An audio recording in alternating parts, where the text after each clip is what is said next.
Channel நண்பர்களுக்கு வணக்கம். இன்னைக்கு நம்மளோட சேனல்ல தினமும் பார்த்தீங்கன்னா, காய்கறி தொழில் சம்மந்தப்பட்ட ஒவ்வொரு நாளும் ஒவ்வொரு வீடியோ பார்த்துக்கிட்டு இருக்கோம்ல.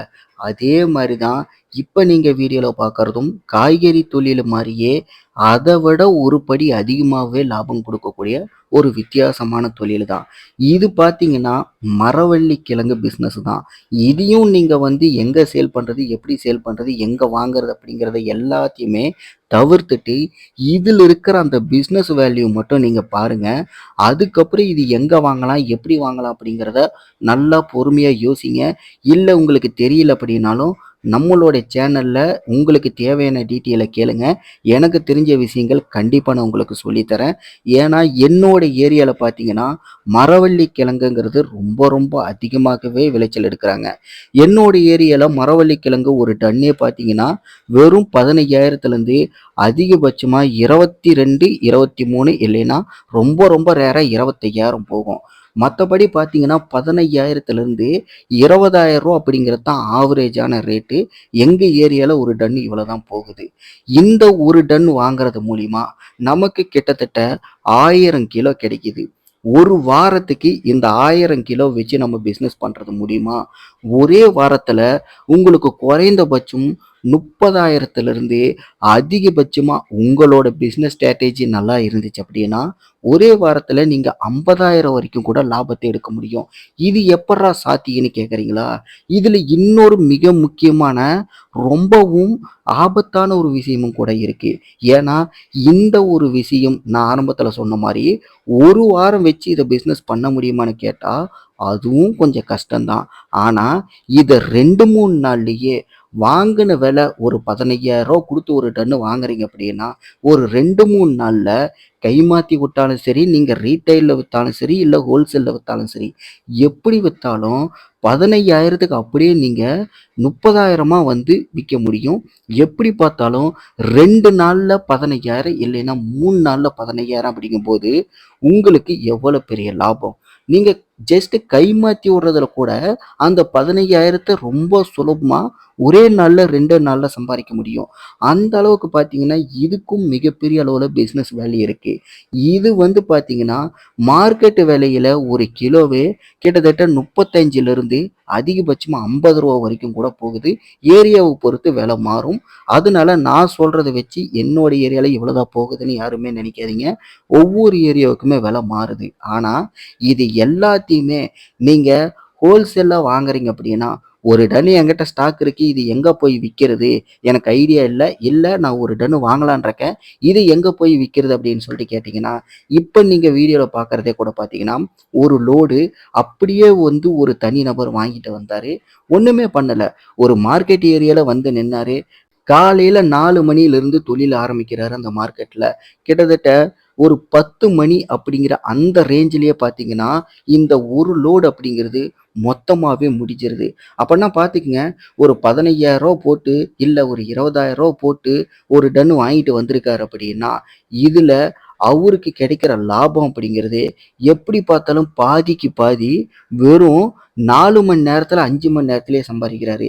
இதுல வண்டி வாடகை, ஏத்து கூலி, இறக்க கூலி இது எல்லாத்தையுமே நம்ம கழிச்சாலும் கூட, ஆக மொத்தம் ரூ. 20,000 வாங்கி நம்ம 40,000க்கு வித்தாலும் கூட, வண்டி வாடகை, கூலி, ஏத்து கூலி, இறக்க கூலி இது எல்லாத்தையுமே கழிச்சுட்டு போக ஒரு ரூ. 10,000 செலவாகுது அப்படின்னா, மீதி இருக்கிற ரூ. 10,000 சொலையா பார்த்தீங்கன்னா, நமக்கு லாபம் மட்டுமே நிக்குது. அப்ப 4 மணி நேரம், 5 மணி நேரத்துல நமக்கு இந்த ரூ. 10,000 லாபம் அப்படிங்கிறது எந்த அளவுக்கு பெரிய விஷயம் அப்படிங்கிறத யோசிச்சு பாருங்க. இதே நிலவரம், இதே மாரி லாபம் தினமும் நமக்கு கிடைக்குமான்னு சொல்லிட்டு கேட்டா, அது கொஞ்சம் கேள்விக்குறி தான். ஆனா, வாரத்துல ஒரு 5 நாள் உங்களுக்கு இந்த அளவுக்கு பிசினஸ் ஆனாலே போதும்ல. ஒரே வாரத்துல உங்களால 50,000 ரொம்ப ஈஸியா சம்பாதிக்க முடியும். இப்போ உங்களுக்கு புரியுதுல்ல நான் ஆரம்பத்துல சொன்னது எந்த அளவுக்கு சாத்தியமாகுன்ட்டு. இது பார்த்தீங்கன்னா, நீங்க நேரடியா வியாபாரிகள்கிட்ட இருந்து கூட வாங்கலாம். இல்லைன்னா விவசாயிகள்கிட்ட இருந்து கூட வாங்கலாம். ஏன்னா விவசாயிகள்கிட்ட இருந்து நீங்க நேரடியா வாங்குறீங்கன்னா, 1 டன்னு, 2 டன்னு எவ்வளோ இருக்கோ மொத்தமா நீங்க வாங்க முடியும்.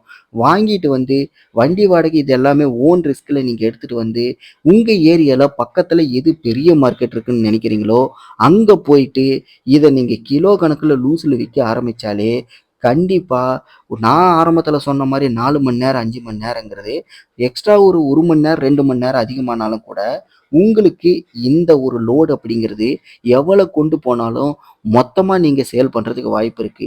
அதையும் மீறி உங்களுக்கு அதில ஏதாவது கொஞ்சம் மிச்சமாக வாய்ப்பு இருக்கு அப்படின்னா, அத நீங்க ஒரு சில கடைகளெல்லாம் குடுக்கலாம். முக்கியமா ஒரு சில ஹோட்டல்ல குடுக்கலாம். சிப்ஸ் தயாரிக்கிறவங்க நெறைய பேர் இருக்காங்க. அந்த மாரி நபர்களையும் நீங்க கைவசம் வச்சிருக்கணும். அவர்களுக்கும் கொஞ்சம் ஸ்டாக் இறக்கி குடுத்துறலாம்.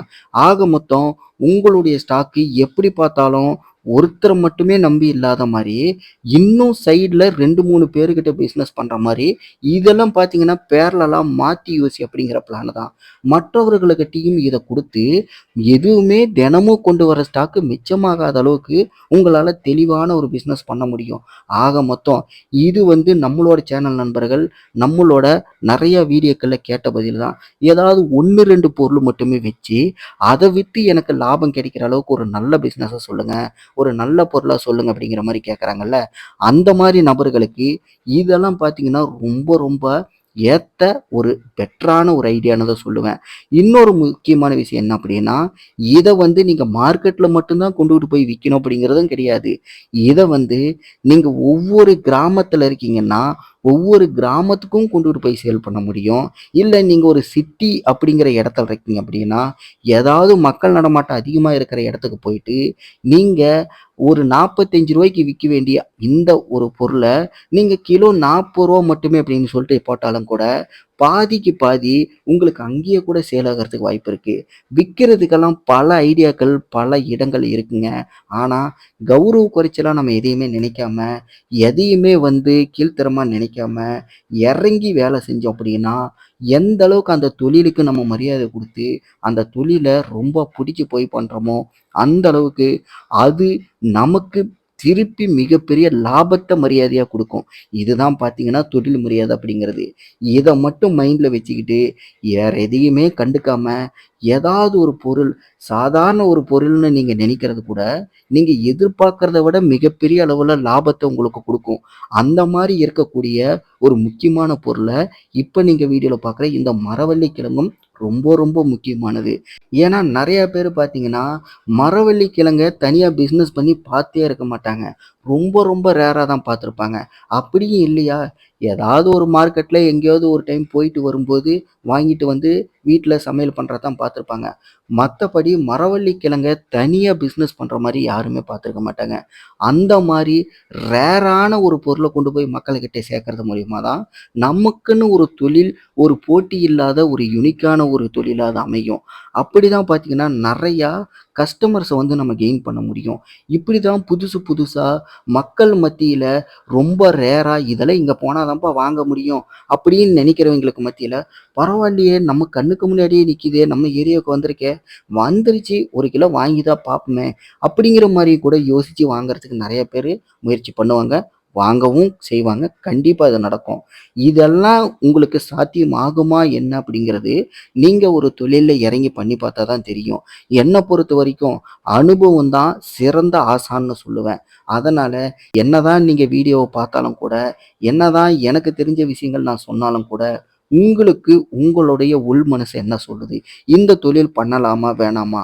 உங்களுக்கு இது கரெக்ட்டா இருக்குமா? இல்லையா? கௌரவ குறைச்சலா இந்த மாரி பிரச்சனைகள் எல்லாத்தையுமே நீங்க ஃபேஸ் பண்றீங்களா? இது எல்லாத்தையுமே முடிவு பண்ணிட்டு, உங்களுக்கு எது வேணும், வேணாம் அப்படிங்கிறத நீங்க மட்டும் தான் முடிவு பண்ணணும். அதனால என்ன பண்ணலாம் அப்படிங்கிறத நீங்க தெளிவா யோசிச்சு, எதுல நமக்கு வருமானம் வேணும் அப்படிங்கிறதையும் தெளிவா யோசிச்சு, எப்படி சம்பாரிக்கலாம் அப்படிங்கிறத நீங்க முடிவு பண்ணி, தயவு செஞ்சு எதையுமே யோசிக்காம, உங்களுக்கு என்ன தோணுதோ, உங்க மனம் போன போக்குல ஏதாவது ஒரு தொழில் ஆரம்பிங்க. நிச்சயமா அது உங்களுக்கு ஒரு மிகப்பெரிய அனுபவத்த கத்துக் குடுக்கும். கண்டிப்பா சிறு தொழில் அப்படின்னு எடுத்தாவே, உங்களுக்கு நேர்மையான அதுக்கான பல தொழில் தந்திரங்கள கத்துக் குடுக்கும். அதுவே உங்களுக்கு மிகப்பெரிய எக்ஸ்பீரியன்ஸா இருக்கும். ஒரு டைம் தொழில்ல இறங்குறது தாங்க கஷ்டம். இறங்கிட்டீங்க அப்படின்னா, அந்த தொழில் ருசி புடிச்சு போச்சுன்னா, அதுல கிடைக்கிற வருமானத்தை எப்படியெல்லாம் அதிகப்படுத்த முடியுங்கிற அந்த ஸ்ட்ராட்டஜி நீங்க கத்துக்கிட்டீங்க அப்படின்னா, கண்டிப்பா இடியே உழுந்தாலும் மறுபடியும் நீங்க தொழில் முயற்சி பண்றத தடுக்கவே முடியாது. இதுதான் அனுபவத்துல நான் சொல்ற விஷயம். இந்த வீடியோவை கடைசி வரைக்கும் பார்த்துருந்தீங்கன்னா, இதை பற்றி உங்களுக்கு ஏதாவது மாற்று கருத்துக்களோ சந்தேகங்களோ இருக்குது அப்படின்னா மறக்காமல் கீழே கமெண்ட்டில் தெரியப்படுத்துங்க. இந்த வீடியோவில் நான் சொன்ன விஷயங்கள் உங்களுக்கு பிடிச்சிருக்கு அப்படின்னா கண்டிப்பாக நம்ம சேனலையும் சப்ஸ்கிரைப் பண்ணுங்கள். உங்களுக்கு பிடிச்சிருந்தா மட்டும் பண்ணுங்கள். அதே மாதிரி இந்த வீடியோவை லைக் பண்ணுங்கள். உங்களோட நண்பர்களுக்கும் ஷேர் பண்ணுங்கள். அடுத்த வீடியோவில் நான் உங்களை சந்திக்கிறேன். நன்றி, வணக்கம்.